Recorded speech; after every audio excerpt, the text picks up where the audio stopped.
Assalamualaikum warahmatullahi wabarakatuh. Kembali lagi di channel Berita Mistis. Untuk kisah kali ini ada sebuah cerita yang diambil dari akun Twitter yang bernama @banyubiru. Dan untuk kisah yang akan saya bawakan kali ini yaitu sebuah kisah yang berjudul Janur Kuning. Sebelum kita masuk ke ceritanya, teman-teman tekan dulu tombol like video ini dan jangan lupa tekan juga tombol subscribe channel ini. Dan nyalakan juga lonceng notifikasinya agar tidak ketinggalan cerita-cerita baru dari channel ini. Dan bagi teman-teman yang ingin membaca langsung ceritanya, nanti silakan saja kunjungi linknya yang nanti akan saya sertakan di kolom deskripsi. Dan seperti apa untuk kisah kali ini? Langsung saja kita simak berikut ini.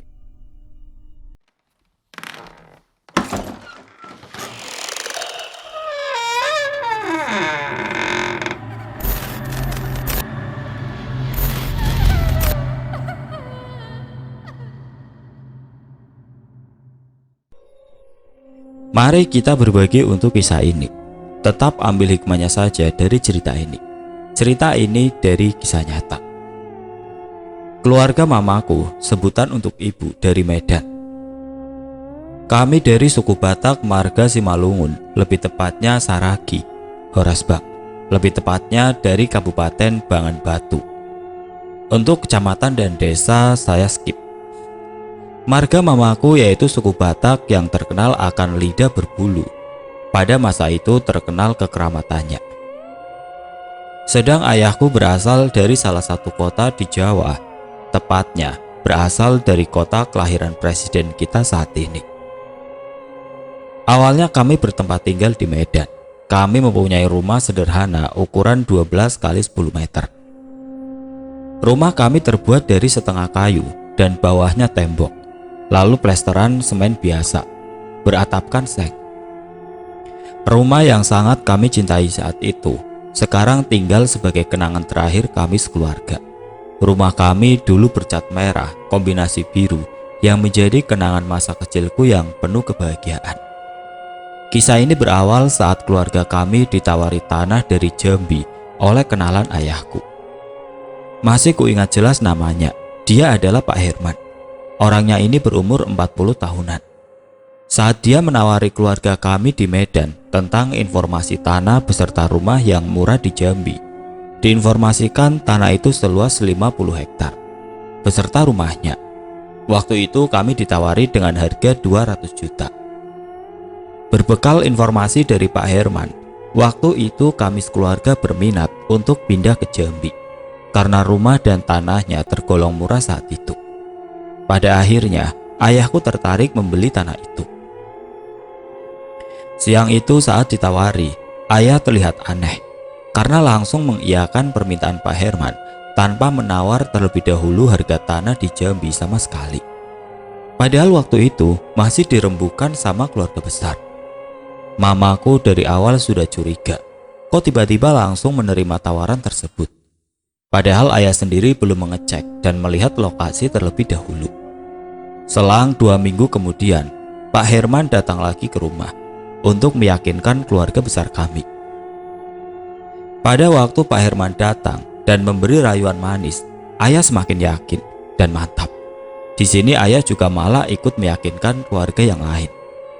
Setelah penawaran yang meyakinkan itu, ayah langsung pergi menawarkan kebun karet dan sawit beserta rumah kami untuk dijual kepada warga yang berduit dan kaya di lingkungan sekitar. Tidak perlu waktu lama, dalam waktu 1 bulan, semua aset keluarga kami terjual. Padahal waktu itu lagi enak-enaknya, karena harga karet dan sawit masih lumayan bagus. Apalagi ketambahan toko kelontong di rumah yang dikelola mama. Tapi mamaku waktu itu awalnya menolak keras. Biasalah, ciri khas orang Batak.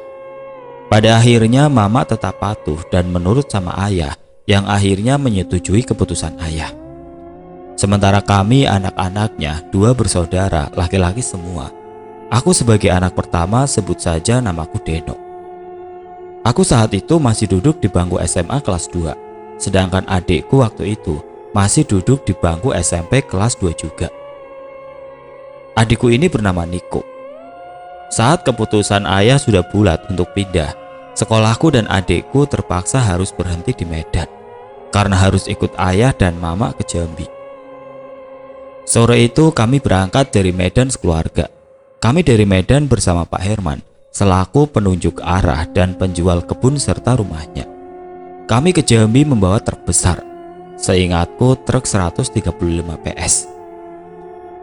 Truk itu membawa penuh muatan perabotan kami dari Medan. Aku bersama adikku dan Pak Herman duduk di bak kayu belakang. Sedangkan mama dan ayah di depan bersama sopir. Saat aku dan adikku di belakang truk, kami memandang Pak Herman ini dengan seksama. Menurutku dan adik, tampangnya Pak Herman seram karena berambut hitam gondrong sebahu yang tidak rapi sama sekali, berkulit hitam legam dan berotot. Dia selalu memakai jeans dan baju berkerah dengan berbagai aksesoris di tubuhnya. Istilahnya kayak preman waktu itu. Tapi aku diam dan bersikap dingin biar tidak terlihat takut. Karena sebagai keturunan Batak, kami selalu diajarkan berani dan tegas. Saat kepindahan kami waktunya musim penghujan, jalan yang kami lalui jelasnya berat. Saat malam harinya kami berada di jalan yang lembek, truk yang kami tumpangi tiba-tiba berhenti. Hanya suara deru knalpot truk yang terdengar. Sementara rodanya tetap memutar di atas tanah merah yang lengket.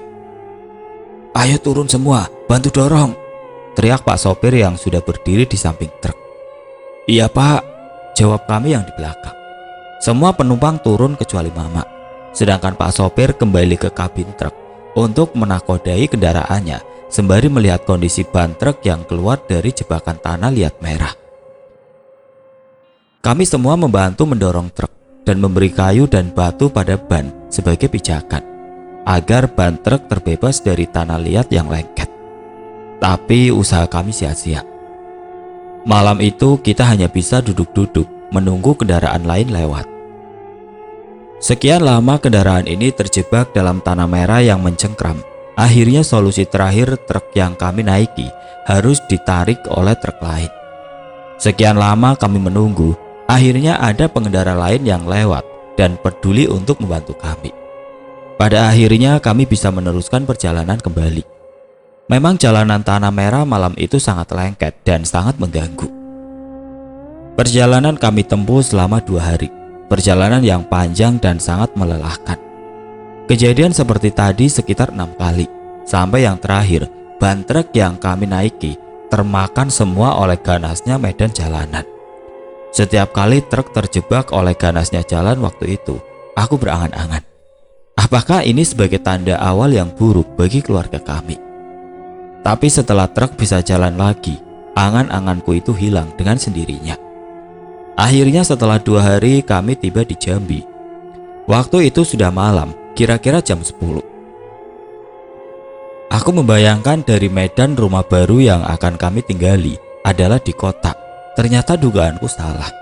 Kenyataan yang kudapati adalah sebuah pelosok desa yang berada di lembah lereng pegunungan. Jelas desa ini sangat jauh dari pusat kota. Kami di Jambi, tepatnya di Kabupaten X, Kecamatan X, dan Desa X. Malam hari kami memasuki rumah dengan halaman yang sangat luas, sekitar 20 meter, jarak antara rumah dan jalan depan rumah. Dan di tengahnya ada rumah berukuran 9 kali 12 meter. Rumah itu tampak dari jauh, hanya ada satu lampu kecil putih, kira-kira 5 watt di terasnya. Terlihat rumahku ini samar-samar bercat hijau dari kejauhan karena penerangan yang minim. Karena hanya lampu itulah satu-satunya penerangan di rumah kala malam itu. Beruntungnya rumah kami yang baru ini sudah berdinding tembok beratap genteng. Rumah baruku ini posisinya berada di lembah yang di kanan dan belakangnya terdapat bekas tambak ikan yang sangat luas. Untuk di samping kiri rumahku hanya ada satu rumah, tapi jaraknya jauh, kira-kira sekitar 500 meter lah. Baru setelah itu lereng gunung. Tetanggaku yang terakhir dan terdekat berada tepat di depan rumah di seberang jalan.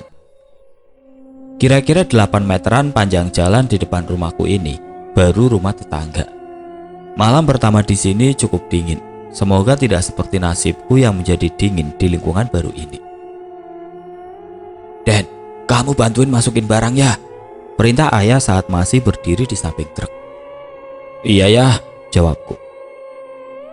"Aku juga ikut bantuin ya," sahut adikku Niko. "Iya nggak apa-apa, asal jangan yang berat-berat," jawab ayah dengan senyum serta rasa sayang kepada adikku. Malam itu kami semua berenam dibantu Pak Sopir menurunkan semua perabot yang kami bawa dari Medan. Kami menurunkan di halaman rumah dulu sebelum membawanya masuk ke rumah. Biar enak menatanya, pendapat ayah malam itu. Pak Sopir dan Pak Herman yang menurunkan dari atas truk, sedangkan kami bertiga dengan ayah bergantian membawa barang-barang kami masuk ke rumah. Untuk perabot yang berat seperti lemari, dipan, dan sejenisnya, menunggu Pak Sopir dan Pak Herman selesai menurunkan dari atas truk. Baru setelah mereka selesai, kami bersama-sama memindahkan barang-barang yang berat itu ke dalam rumah. Kegiatan bongkar muatan ini sampai jam 1 malam baru selesai. Saat selesai kegiatan memasukkan barang selesai itu, aku baru tahu bahwa rumahku ini mempunyai 3 kamar tidur, 1 kamar mandi, dan 1 ruang dapur. Sedangkan dari depan mulai teras, ruang tamu dan ruang tengah untuk bersantai. Untuk lantai hanya plesteran semen biasa. Aku rasa rumah yang cukup bagus menurutku malam itu. Waktu bongkar muatan dari truk, 2 rumah terdekat atau tetangga tidak ada yang datang membantu atau menegur kami. Kami sekeluarga waktu itu maklum karena waktu sudah malam. 2 rumah tetangga terdekat itu pun sudah terlihat tertutup rapat dan terlihat gelap rumah mereka. Setelah itu kami semua istirahat di rumah baruku, termasuk Pak Sopir dan Pak Herman. Kami berlima tidur di ruang tamu beralaskan karpet yang tipis warna biru, berjejer seperti pindang dalam wadahnya. Tidak lupa selimut loreng hitam putih berada di tubuhku dan adikku. Sedangkan ayah, Pak Herman, dan Pak Sopir berselimutkan sarung.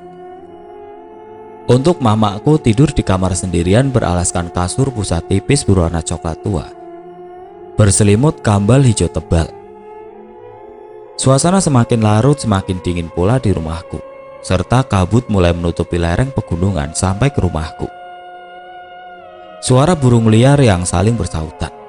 Di pagi hari banyak kicauan burung liar yang sangat nyaring dan merdu di sekitar rumah baruku. Suasana di sana waktu pagi sangat dingin karena berada di lereng gunung.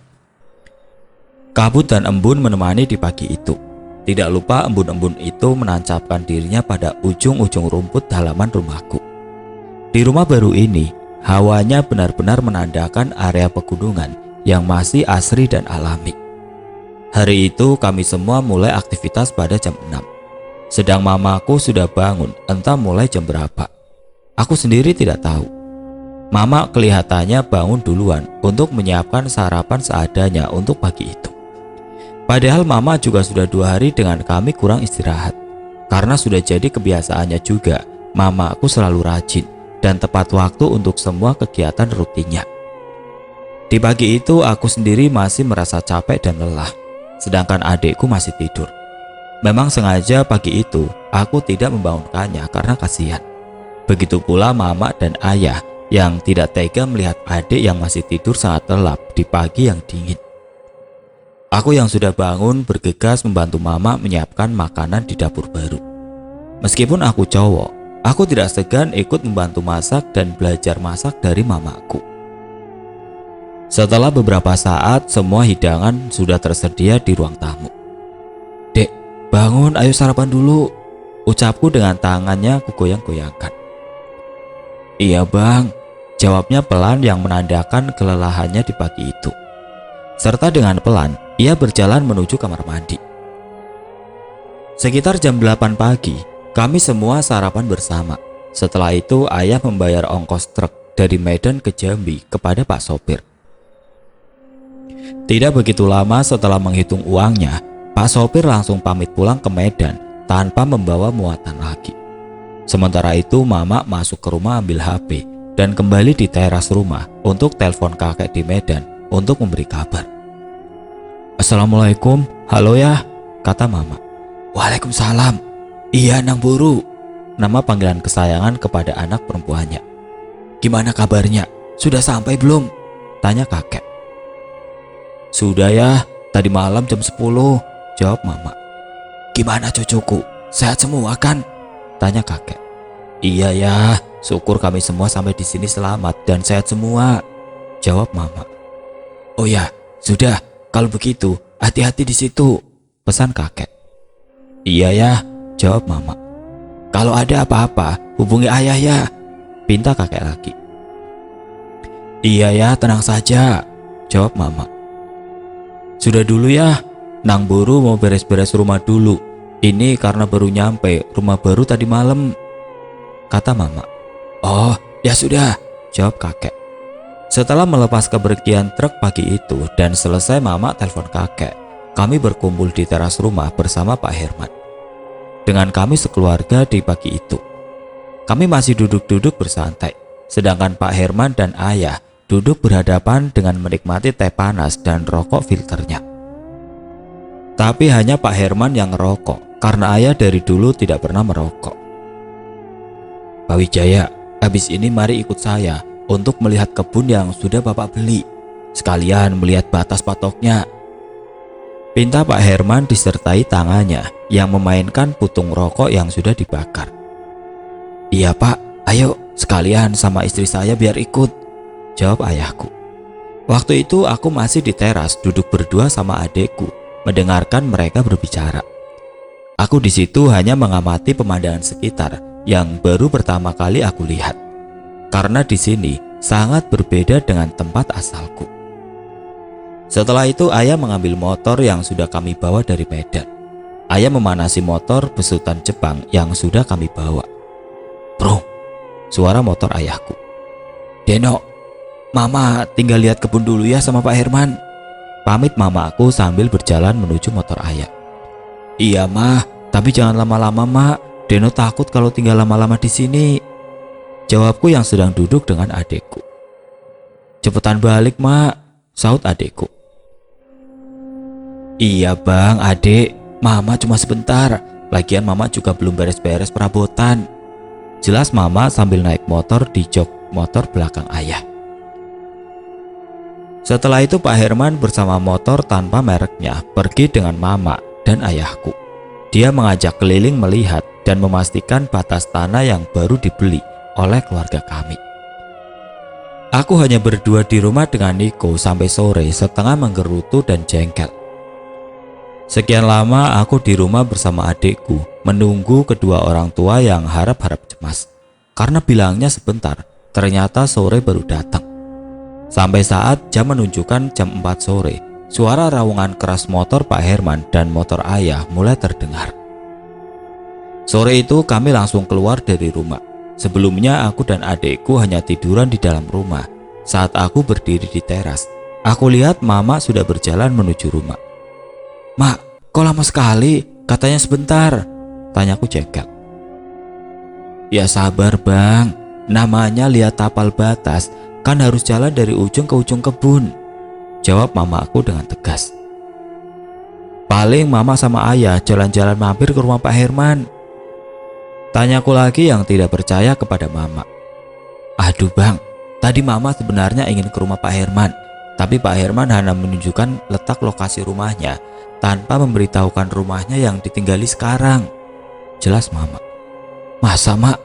Jawabku yang masih di teras.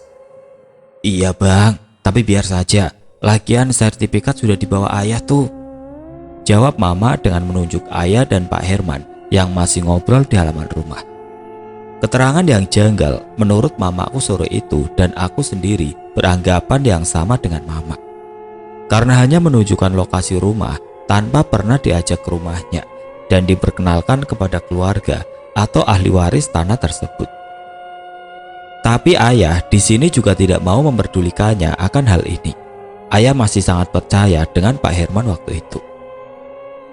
Sore itu, setelah kesepakatan pergi ke notaris hari esok, Pak Herman langsung pulang. Ayah dan mama akhirnya ikut aktivitas beres-beres dengan kami sampai malam. Ya, mulai menata kursi-kursi, dipan, perabot dapur dan lain-lain. Setelah itu kami istirahat di kamar masing-masing. Pagi harinya sesuai rencana ayah dan Pak Herman, Mereka berdua pergi naik motor ayah menuju ke notaris. Sedang aku dan adikku di rumah. Saat itu aku penasaran karena lingkungan baru. Kami berdua memutuskan berkeliling rumah baru yang terpencil ini. Ada beberapa pohon besar di samping kanan dan kiri rumah ini. Dan di belakang rumah ada pohon mangga yang sangat besar. Pohon yang besar itu ranting dan cabangnya sampai merambat di atas dapur kami. Di belakang rumah ada bekas tambak yang luas. Setelah itu terlihat hamparan luas kebun karet. Setelah puas jalan-jalan bersama adikku, kami kembali ke rumah. Waktu kami kembali sudah sore dan kulihat ayah sudah sampai di rumah. Sore itu kami semuanya berkumpul di ruang tamu. "Bang, besok sama adik bantuin ayah ke kebun dulu ya," pinta ayah. "Iya ya," jawabku. "Untuk daftar sekolahnya abang sama adik minggu depan," kata mama yang sedang duduk di kursi. "Iya mak," jawab adik. "Tapi kita ke bengkel dulu bang, ganti ban motor kita semua," kata ayah. "Lah memang kenapa ya? Ban motor kita masih bagus," jawabku. "Di sini jalannya ekstrim bang, kemarin motor ayah sempat gak bisa jalan," terang ayah. "Oh begitu, memang mau diganti ban apa ya?" "Itu ganti ban cangkul kayak punya orang-orang sini. Tapi kita juga harus bawa rantai juga bang. Soalnya kalau medan bener-bener berat harus pakai rantai dililit ke banyak," jelas ayah. "Siap ya," jawab adikku Niko. Setelah obrolan itu kami pun istirahat. Tapi kami makan malam dulu seadanya. Karena waktu itu mama belum sempat ke pasar. Pagi hari aku dan Niko pergi ke bengkel dulu untuk mengganti kedua ban motor kami dengan ban cangkul dan membeli rantai sekalian. Setelah itu kami kembali pulang dan kulihat ayah dan mama sudah siap pergi ke kebun. Di teras ada 2 orang yang disuruh ayah untuk membantu memotong pohon-pohon besar di kebun baru. Kami mulai perjalanan dari rumah menuju kebun, kira-kira 1 jam waktu yang kami tempuh. Saat pertama kali sampai, terlihat tanah di kebun memang sangat subur, karena saat itu semua tumbuhan hijau dan rimbun. Setelah itu motor kami parkir di pinggir pembatas kebun milik ayah. Pagi itu kami awali dengan mulai membersihkan semak-semak di pinggir dengan sabit. Setelah bunyi raungan gergaji itu, 2 orang suruhan ayah mulai memotong semak belukar dan pohon-pohon. Waktu itu aku dan adikku diajak ayah keliling dulu, memperlihatkan batas kebun karet dan kebun yang sedang dibersihkan karena akan dipakai untuk menanam sayur-sayuran. Kebun karet ayah ternyata luasnya 25 hektar, sedang yang dibabat sekarang 25 hektar juga. 2 kebun ini memang bersebelahan. Di areal kebun karet ada gubuk lumayan besar, tempat untuk istirahat di kala siang hari. Saat itu kami sudah selesai melihat tapal batas kebun. Kami berjalan menuju tempat mama dan 2 orang suruhan ayah yang sedang membersihkan semak belukar. Guduk, guduk, guduk. Suara beberapa orang berlari ke arah kami. "Ada apa?" kata ayah yang sedang penasaran. "Itu ya, ada ular," jawab mama terbata-bata. "Ular? Di mana?" tanya ayah lagi. "Itu pak, di tengah semak yang tinggi," jawab orang suruhan ayah. "Sebaiknya siang ini kita akhiri ya, ayo pulang dulu," pinta mama. Saat itu kepalaku yang fokus memandang mama karena penjelasannya. Pelan-pelan kepalaku tegak berdiri memandang ke arah lokasi ular tersebut berada. "Ayo mak, lari mak, ayo ya," kataku cepat. Kulihat dari jauh ular besar sedang berjalan meliuk-liuk ke arah kami. Ular itu membelah rimbunan semak dengan santai, sedangkan kepala hitamnya mendongak ke depan dan tetap terlihat di atas semak. Memang ular hitam itu sangat besar, tidak lazim seperti pada umumnya.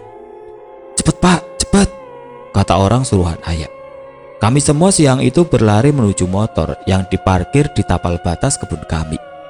Kekecewaan kami semua siang itu belum kerja sampai sore, tapi harus terpaksa untuk pulang.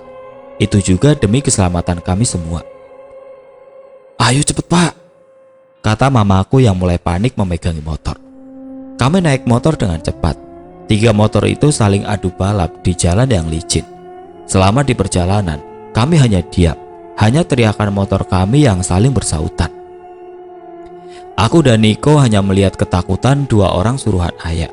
Sampai akhirnya kami pun ikut takut karena melihat ekspresi wajah mereka. Sesampainya di rumah, kami semua duduk di teras dan masih memakai baju yang kotor serta penuh keringat. Sedang kedua orang suruhan ayah langsung pulang. Mereka berjanji bahwa besok pagi ikut kembali ke kebun kami dengan membawa 6 orang lagi, biar pekerjaan pembersihan kebun cepat selesai. "Tadi ularnya besar ya," kata Mama. "Sebesar apa, Mak? Kok sampai takutnya begitu? Kok nggak seperti biasanya, Mak?" tanya ayah yang kurang tahu ular tersebut. "Pokoknya besar ya, tidak umum. Belum pernah juga Mama lihat ular sebesar itu," jawab Mama dengan menghela nafas. "Iya ya, Deno sempat lihat ularnya bergerak menuju kita waktu kita berhenti ketemu Mama," sautku. "Tenang, Mak, tenang," saut ayah yang masih berada di sampingnya. "Ular hitam itu tadi kayak mau makan Mama dan kedua abang tadi saat memotong pohon di tengah semak," jelas Mama. "Hati-hati Bang, kalau di semak yang tinggi tadi, ularnya hitam sebesar gardu listrik. Ularnya tadi kayak marah. Kepala ularnya berdiri seperti ular kobra, tapi telinganya kayak kelelawar," jelas Mama lagi, serta bulu kuduknya yang berdiri. "Dek." "Oh iya Mak," jawabku yang ikut takut. "Tapi besok kita harus kembali Bang, karena kebun itu sumber mata pencaharian kita," jelas ayah. "Tapi ya," jawab adikku Niko. "Udah gak apa-apa, besok paling ularnya sudah gak ada lagi," jelas ayah. "Semoga saja ya," jawab mamaku yang masih kencang nafasnya. Setelah kejadian siang itu, kami semua akhiri di rumah saja tanpa ada kegiatan, karena masih melihat Mama, Niko dan aku yang takut. Lanjut di pagi hari. Seperti biasa, kami sudah bersiap ke kebun lagi, seolah tidak ada kejadian apapun kemarin. Sebenarnya pagi itu, aku dan adikku yang masih takut akan kejadian kemarin. Akhirnya kami putuskan ikut menemani ayah sama Mama, tapi untuk memancing di sungai saja. Karena waktu itu sudah banyak orang juga yang membantu di kebun. Kami memancing di sebelah kebun ayah, tapi jaraknya jauh dari mereka yang sedang membabat semak belukar di kebun baru. Kulihat dari jauh, mereka membakar semak yang tinggi. Katanya kemarin ada ular hitam besar. Waktu aku dan adikku di sungai, kulihat sungai itu terlihat jernih dan mengalir dengan tenang. Banyak ikan yang berlalu lalang, melawan dan mengikuti arus tenang. Kami memilih lokasi untuk mancingnya berbeda-beda. Bang, di sini saja mancingnya," teriak adikku. "Di mana, Nik?" jawabku yang jauh di seberang sungai. "Di sini, Bang," teriak adikku yang menunjukkan keberadaannya. Pagi itu aku berjalan menuju lokasi Niko yang memancing. Niko berada di bawah pohon besar tanpa daun. Tapi kulihat pohon itu masih hidup. Aku sendiri tidak tahu apa nama pohon tersebut. Setelah sampai, kulihat dia sudah mendapat banyak ikan. Senang rasanya baru sebentar ia melempar kail. Niko langsung menarik joran pancing. "Banyak kali nih ikannya," tanyaku yang menghampirinya. "Iya Bang, ayo masukkan pancing Bang," ajak Niko. Pagi itu aku putuskan mancing di tempat Niko, di bawah pohon besar ini. Benar kata adikku, dalam waktu yang singkat, aku banyak mendapatkan ikan. Kami memancing duduk berdua, sedang ikan tangkapan kami dikumpulkan dalam satu ikat tali akar. Suasananya sangat nyaman di pagi itu. Krek, krek, krek. Suara dari pohon di atas kami. "Suara apa, Nik?" tanyaku sambil mendongak ke atas. Memang saat itu, aku melihat dari bawah pohon tidak ada apapun dari atas. Hanya hembusan angin yang pelan. "Jangan takut Bang, suara pohon kena angin," jawab Niko yang sedang mengambil ikan dari kailnya. "Beneran kamu, Nik?" tanyaku lagi. "Iya Bang, dari tadi suaranya kayak gitu kok," tegas Niko. Kratak, kratak, brak. Pohon besar itu tumbang tepat di depan kami. Kami lihat ada banyak pocong yang jatuh ke sungai. Mereka berasal dari pohon besar di atas kami. Pocong ini bermuka hitam dan penuh rembesan darah di wajahnya. Nampak kain kafannya lusuh. Mereka berjatuhan mengikuti robohnya pohon besar saat pagi itu. Sebagian jatuh masuk ke sungai, sebagian ke tanah.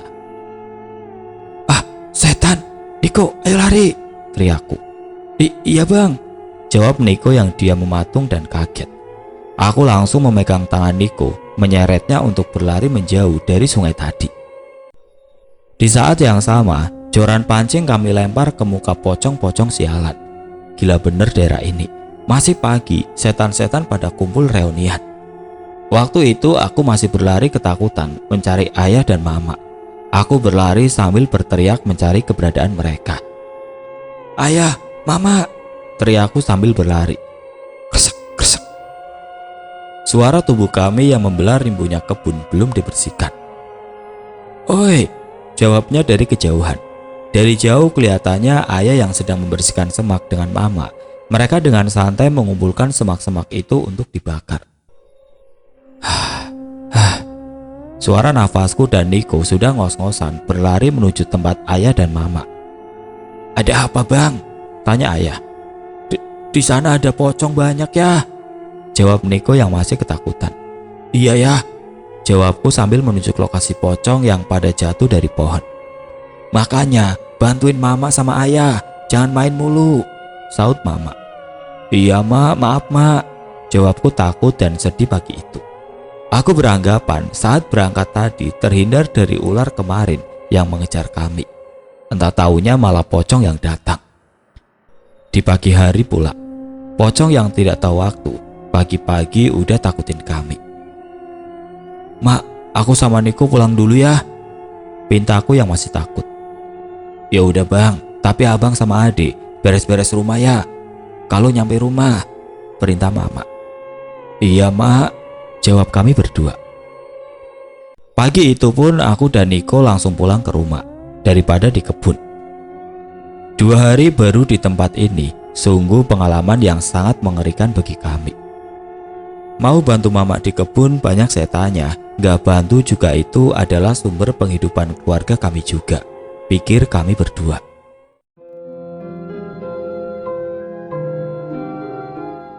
Oke teman-teman, sampai di sini dulu ceritanya. Nantikan kelanjutan kisah ini di video berikutnya.